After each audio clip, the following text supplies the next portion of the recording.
Assalamu alaikum wa rahmatullahi wa barakatuh, mes très chers frères et sœurs, soyez les bienvenus pour cette toute nouvelle vidéo. Aujourd'hui, nous allons voir ensemble, pour ce premier cours de la réforme, l'argument concernant les gens de la caverne, Ashabul Kahf, concernant donc les 7 dormants d'Éphèse, pour ce que disent les historiens ou les chrétiens. Nous allons voir leurs arguments et nous allons répondre à ces arguments-là, Inch'Allah. Dans la description, vous retrouverez l'ensemble de l'article ou de la thèse dans un lien pour mon site, Le Savoir de la Demeure. هذه جهنم التي كنتم توعدون. Bismillah ar-Rahman ar-Rahim. Je veux simplement préciser une petite chose. Sachez que nous partons d'un principe très simple sur les cours de la Réforme. Nous partons du principe où nous savons que les historiens ou les théologiens ou apologètes chrétiens ont tort. Mais nous partons du principe rhétorique qui est le « et même si ». Et même si vous aviez raison, et même si vous sortiez cet argument-là, même là, nous pourrions composer une réponse qui pourrait vous étonner. Bien sûr, cela ne va pas pour l'ensemble des cours. Pas pour l'ensemble. Mais pour ce cours ici, il y a une part de cela qui est vrai. Nous allons réfléchir donc aujourd'hui sur les gens de la caverne pour ce tout premier cours. Les gens de la caverne, qu'est-ce que cela signifie? Ce sont les gens dans la sourate 18, à partir du verset 9 jusqu'au verset 26, qui sont les gens qui vont, par la permission de Dieu, s'endormir pendant X nombre de temps dans une caverne avec leur chien protecteur, etc. etc. Ce récit-là, les chrétiens disent que ce récit provient d'une légende chrétienne du 3e ou 5e siècle, qui était un récit complètement inventé. C'est même pas qu'il est apocryphe, c'est qu'il est légendaire. Et cela est un consensus historique aujourd'hui. C'est un consensus historique, ce récit est légendaire. Ok, très bien. Mais qui vous dit que le Coran reprend ce récit comme étant historique? Déjà, ça c'est le premier point qu'on devrait poser comme question. Qu'est-ce qui vous dit? Qu'est-ce qui vous fait dire cela? Déjà, écoutons leurs arguments. Mais déjà, le premier argument qui sort, c'est même pas celui-là. C'est de dire que, puisque le Coran se prétend divin, pourquoi utilise-t-il des récits apocryphes, légendaires, talmudiques, midrashiques pour composer le Coran? Ça veut dire quoi? Ça veut dire que le Coran n'est pas divin, c'est ce qu'ils disent. Mais déjà, ça c'est une réflexion que je ne sais pas d'où il la sorte, mais dire qu'un livre se prétendant divin doit complètement faire une rupture avec les connaissances humaines n'a pas de sens. Ça n'a aucun sens. Puisque si un livre veut guider les hommes, il se doit d'être quelque chose d'entendable, quelque chose de compréhensible pour l'homme. S'il réinvente toute une histoire, s'il réinvente tout, par composition, il fait une rupture totale de la compréhension et de la connaissance humaine, à ce moment-là, ce récit n'a aucun sens. Aucun sens. Donc dire que Dieu doit complètement enlever les connaissances de l'homme pour en réinventer d'autres n'a aucun sens. Et ce n'est même pas la prétention coranique. Allah Ta'ala, dans le Coran, il dit « Nous ne sommes point une innovation parmi les messagers, mais nous sommes une confirmation. » Et il ne cesse que le répéter. Nous sommes une confirmation, non pas bien sûr de tout, bien sûr, mais d'une part de ce qui est vrai, soit historiquement, soit dans un sens théologique. Et des fois, quand c'est faux, nous prenons la connaissance et, afin que vous compreniez, nous la changeons théologiquement. Ou nous changeons des éléments du récit, afin qu'ils méditent. Et cela, Allah Ta'ala, dans le Coran, il le dit à plein d'endroits. Il y a certes en cela un signe pour ceux qui réfléchissent. Nous racontons ces récits afin qu'ils méditent. Et plusieurs fois dans le Coran, Allah ne demande même pas la véracité historique des récits, mais plutôt son sens. Et c'est le cas pour cette sourate-là. Prenons quelques exemples de confirmation historique avec changement théologique et changement historique. Prenons par exemple le récit de Moïse, alayhi salatu wassalam. Dans l'Exode, dans la Bible, il y a ce récit où Moïse met sa main sous son bras, si je ne me trompe pas, il sort sa main et sa main sort lépreuse. Dans le Coran, il fait ce même geste, mais sa main sort lumineuse. Dans le Coran, vous avez donc cette histoire-là qui est historique, mais on en change le sens historique et théologique. Prenons un récit qui n'est pas historiquement avéré, disons, mais que le Coran l'accepte pour changer son sens théologique. Déjà, nous pourrions citer les 7 dormants d'Éphèse, mais même si nous pourrions prendre un autre passage. Par exemple, allez, prenons le passage de Isa, alayhi salatu wassalam. Nous allons faire un cours sur ce sujet également. Quand il parle dans le berceau, dans la sourate 19, au verset 29, si je ne me trompe pas. Il dit donc « Je suis le messager de Dieu, je suis un serviteur de Dieu, etc. » Cela fait écho aux récits apocryphes chrétiens, qui ne sont pas historiques. Partons de ce principe qu'ils ne sont pas historiques. J'accepte cet argument. Eh bien, il change le sens théologique, car dans les récits chrétiens, il dit « Je suis Allah, je suis Dieu, ou fils de Dieu. » Il dit « Je suis Isa ibn Allah. » Nous disons non, Isa ibn Maryam. Rasulullah, il est messager de Dieu. Donc il y a un passage qui n'est pas historique, mais qui est repris dans un sens théologique. Donc vous voyez que cette méthode dans le Coran, elle pilule de partout. De partout. Prenez l'histoire de Aaron avec les gens, les Banu Israël, qui créent le veau d'or. Dans la Bible, on dit que c'est Aaron, alayhi salatu wassalam, qui a créé le veau d'or, qui a récupéré l'or des femmes et qui en a fait fondre pour faire ce veau d'or. Dans le Coran, on te dit que ce n'est pas Aaron, alayhi salatu wassalam. Il y a un récit, mais le sens théologique a changé. Vous voyez, cette méthode dans le Coran, elle pilule de partout. Elle pilule de partout. Donc, prenons une analogie, c'est tel un père.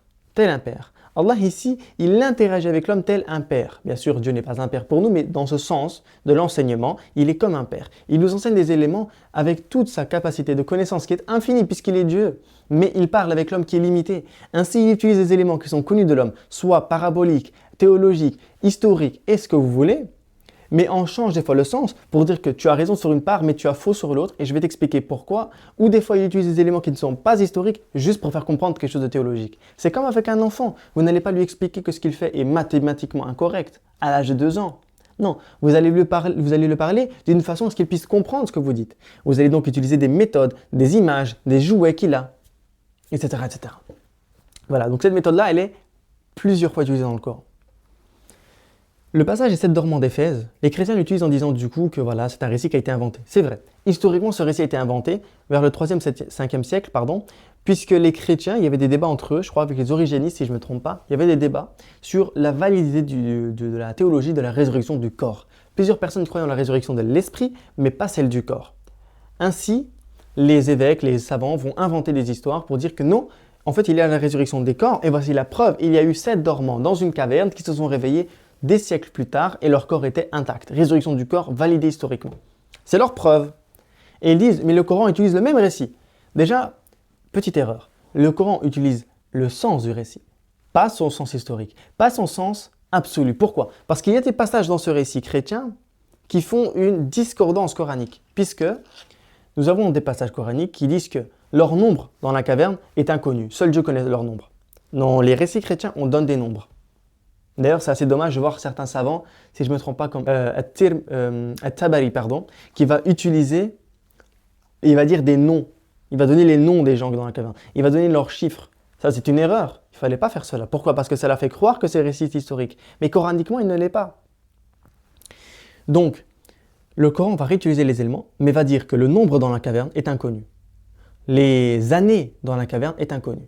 Déjà là, il y a un petit débat avec les savants. Est-ce que les 309 années est dit par Allah ou par les chrétiens? Ça, c'était un débat qui existe. Nous affirmons que les 309 années citées dans le Coran ne sont pas la croyance que nous avons, que cela provient de Dieu, mais plutôt que les 309 années sont citées par les hommes. Et que Dieu dit, ton Seigneur connaît mieux. Pourquoi? Puisque nous considérons que, puisque c'est une parabole, forcément, il faut que ça aille dans le sens théologique islamique. Et le sens théologique islamique, c'est de ne pas citer le nombre d'années dans la caverne. Le Coran, à plusieurs reprises, quand il parle de la vie après la mort, de l'attente du barzakh au jour du jugement dernier, etc., de la résurrection, il ne donne jamais le nombre de temps précis. Ça ne provient que de Dieu, la connaissance de ce temps-là, puisque c'est un temps qui est différent de celle de la terre. Alors ainsi, comment est-ce que l'homme pourrait calculer son temps là-bas? Ça n'a aucun sens. Donc, de par ce principe, nous disons que le nombre d'années, Dieu seul sait. Et nous ne savons pas le nombre d'années qu'ils ont été là-dedans. Donc voilà, nous voyons bien qu'il y a des discordances du nombre de personnes et du nombre d'années. Mais surtout, ce qui est très intéressant, c'est que nous observons que le Coran réutilise ces éléments afin de dire que les gens dans la caverne ne sont pas comme vous, ô chrétiens, mais c'est un avertissement pour vous. Ce récit est un avertissement pour l'ensemble des gens sur la question de la résurrection, sur la confiance de Dieu, mais est un avertissement particulier également pour les chrétiens. La preuve, dans la sourate 18, verset 4, Allah Ta'ala dit « Et pour avertir ceux qui ont dit, Dieu a engendré un fils. » Qui dit que Dieu a engendré un fils? Si ce n'est que les Masihiyoun, les chrétiens, les gens du Messie. Il n'y a que eux qui disent que Dieu a engendré un fils. Bon, peut-être pas dans l'histoire, mais dans les gens, les Ahl al-Kitab, il n'y a que eux.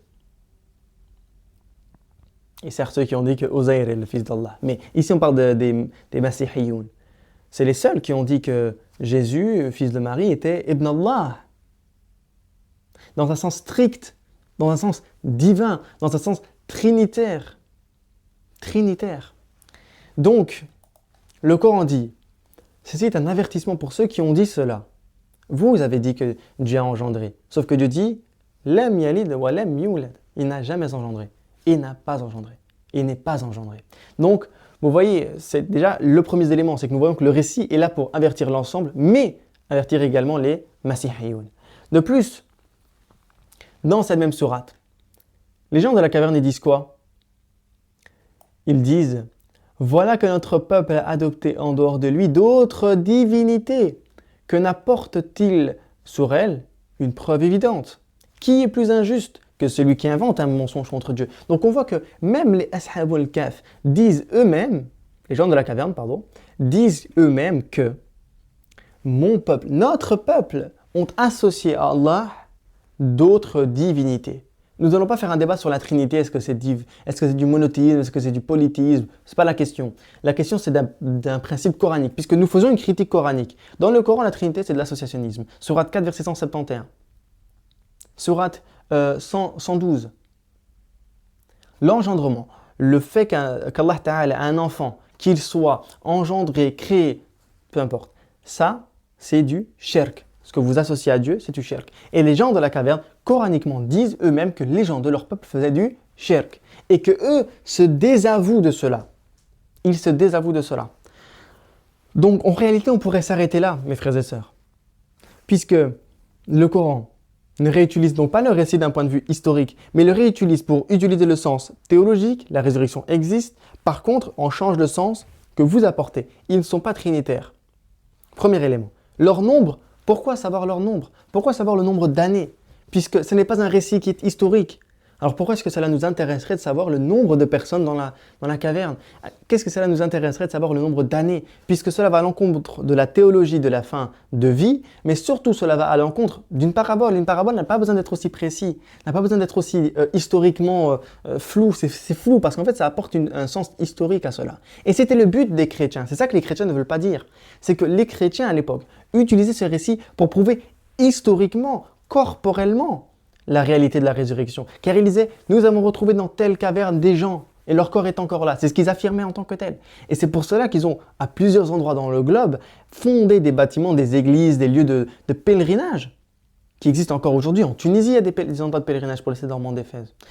En Bretagne, on a des lieux de pèlerinage. Il y a même des musulmans qui y vont. C'est assez beau. Alors, je suis pas contre, moi je suis pas contre le fait que des musulmans et les chrétiens se réunissent pour ce pèlerinage là-bas ou cette visite pieuse et cette dormant d'Éphèse parce que ça permet de réunir d'un point de vue amical, fraternel, quoi. C'est pas un problème.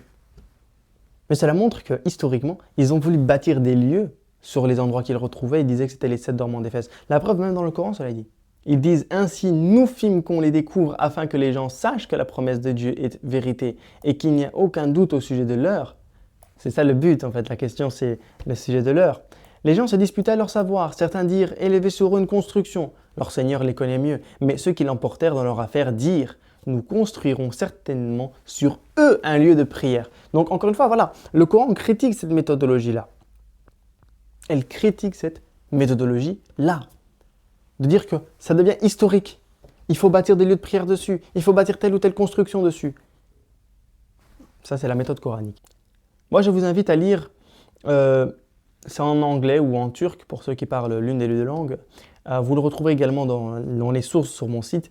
Vous retrouverez donc cette recherche faite par une école universitaire en Turquie qui fait une analyse comparative de la réalité ou de l'étude de Ashab al-Kahf entre la narration chrétienne et coranique. Et eux-mêmes disent, à la page, si je ne me trompe pas, 75, ils disent « In this way, the story is not merely a historical narrative, but a tool Quran used to deliver its divine message. » Donc, dans cette voie-là, l'histoire n'est pas une histoire historique, mais une narration, un élément utilisé par le Coran pour délivrer son message coranique et divin. Donc, c'est ça la question en fait. La question n'est pas de savoir tous les débats qui entrent les détails, mais de savoir la compréhension de l'unicité divine, qui est le sens même de ce récit. C'est ce que dit encore une fois cette recherche. Faisons un résumé. Okay. Ils disent, le Coran est divin, donc il copie des histoires chrétiennes, des légendes, donc il est faux.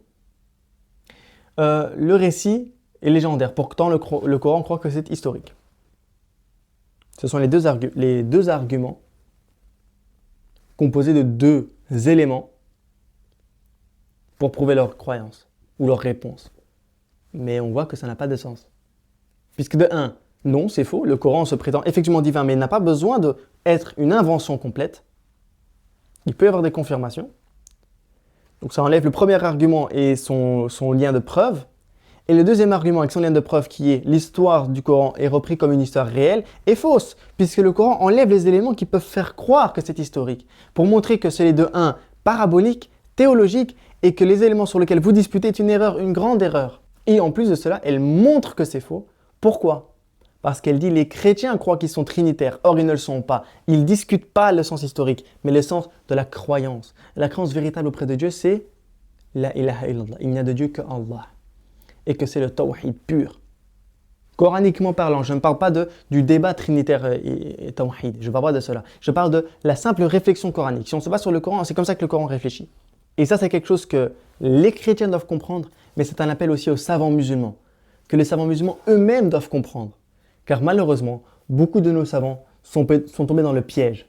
Ils sont tombés dans le piège de dire que, puisque ce récit dans le Coran, il est vrai, et quiconque dit que ce n'est pas vrai sont des pervers. J'ai eu des discussions avec des savants, où les savants critiquaient, mais d'une façon enfantine, les gens qui mettaient des réflexions sur le Coran sur ce sujet-là. En disant, non, ce récit dans le Coran, donc ce récit est historique, quiconque dit l'inverse, c'est un menteur. Et c'est très grave, c'est ce qu'ils disent. Hein. Cette réflexion-là est très faible. Et c'est dommage que nos savants sont tombés dans ce piège alors qu'on a eu des savants qui sont d'une capacité intellectuelle tellement puissante. Ok ? Mais encore, alhamdulillah, on a eu des savants dans l'histoire qui ont pu faire des réformes sur ce genre de pensée. Mais voilà, donc c'est un appel aux chrétiens d'arrêter de faire des réflexions hâtives, de faire des conclusions sans connaissance de ce que dit le Coran. Et c'est également un appel à nos savants qui sont les plus ancrés dans la science, ceux que nous portons au-dessus de nous, mais qui malheureusement tombent des fois dans le piège de la simplicité intellectuelle. J'espère que ce cours aura pu aider le plus nombreux d'entre vous. Cette vidéo sera beaucoup moins éditée avec un montage, puisqu'il s'agit d'un cours, donc j'ai voulu faire un peu à l'ancienne comme nos savants le faisaient, comme Sayyid Kamal al-Haydari ou autres. Voilà, donc j'espère que cela vous aura plu. Inch'Allah, on se retrouvera pour le prochain cours concernant le miracle du berceau, qui sera, je pense, plus long à expliquer, mais on verra bien. Inch'Allah, cela se passera du mieux qu'on pourra le faire. En tout cas, merci beaucoup mes frères et sœurs, qu'Allah vous bénisse, qu'il vous éclaire et que votre pas soit illuminé de l'amour et de la science divine. Assalamu alaikum wa rahmatullahi ta'ala wa barakatuh.